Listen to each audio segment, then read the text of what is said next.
बांग्लादेश में हिंदू समुदाय के साथ जो घटनाएं हो रही हैं, एक बार फिर पूरी दुनिया का ध्यान अपनी ओर खींच दिया है।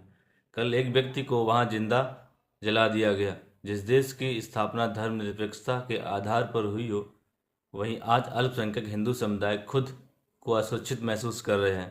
हाल ही के वर्षों में बांग्लादेश में हिंदुओं के खिलाफ हिंसा, धमकियां, जबरन जमीन कब्जा और धार्मिक उत्पीड़नों की घटनाएं लगातार सामने आ रही हैं।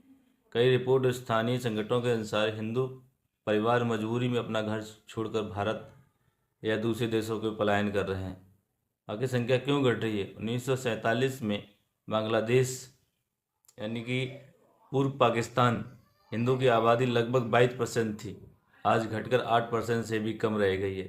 ये गिरावट सिर्फ प्राकृतिक नहीं है, बल्कि इसके पीछे डर, हिंसा, भेदभाव एक लंबी कहानी है। हिंसा और डर का माहौल। कभी दुर्गा पंडालों पर हमले होते हैं, कभी मंदिर तोड़े जाते हैं, कभी उनके घरों को जला दिया जाता है, उनके साथ रेप, अत्याचार होता है।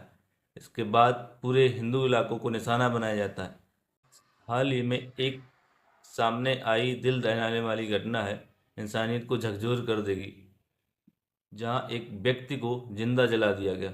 भले ही प्रशासनिक जांच की बात कर रहा हो, लेकिन सवाल यह नहीं है क्या अल्पसंख्यक सच में सुरक्षित नहीं है। प्रशासन और सरकार की भूमिका।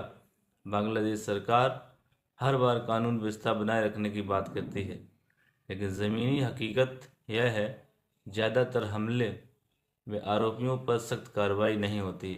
इसी कारण पीड़ित समुदायों का भरोसा धीरे धीरे टूटता जा रहा है। अंतर्राष्ट्रीय चुप्पी। सबसे बड़ा सवाल यह है कि जब कहीं और अल्पसंख्यकों पर अत्याचार होता है तो पूरी दुनिया आवाज़ उठाती है, लेकिन बांग्लादेश के हिंदुओं के मामले में अंतर्राष्ट्रीय समुदाय भी चुप है। बांग्लादेश सरकार को अल्पसंख्यकों की सुरक्षा की जिम्मेदारी ईमानदारी से निभानी होगी। दोषियों पर सख्त और तुरंत कार्रवाई होनी चाहिए। अंतर्राष्ट्रीय मानवाधिकार संगठनों को निष्पक्ष जांच करनी चाहिए और सबसे जरूरी, मानवता को धर्म से ऊपर रखना होगा।